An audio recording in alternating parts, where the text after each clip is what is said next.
Hi guys. So I decided to make a little bit longer video about the Khabib position. It's a position that he's been using very effectively the last couple of fights to control and ground and pound his opponent. This is a position I learned many years ago by watching Mike Brown in the WEC, so I've been calling it the Mike Brown position.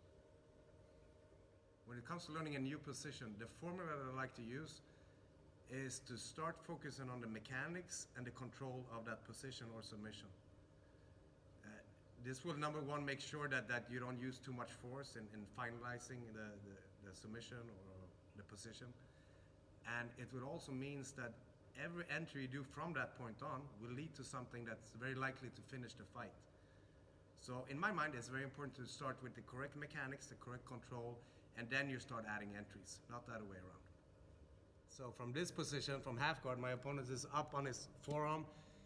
So this is the first step of him standing up. He's probably not going to stop here, so he's going to put his hand on the floor and post up further away. So the first thing I want to do is I want to grab his hand. Makes it a little bit harder for him to post his hand behind him. Now, my arms are a little bit short, so it's kind of hard for me to reach his arm.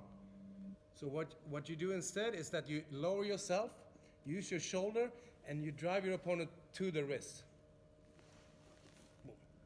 I make sure I get a good 5-finger grip on the hand here, so he can't just stretch his arm out. I make sure I drive my hips down, and I try to control his arm with my head position.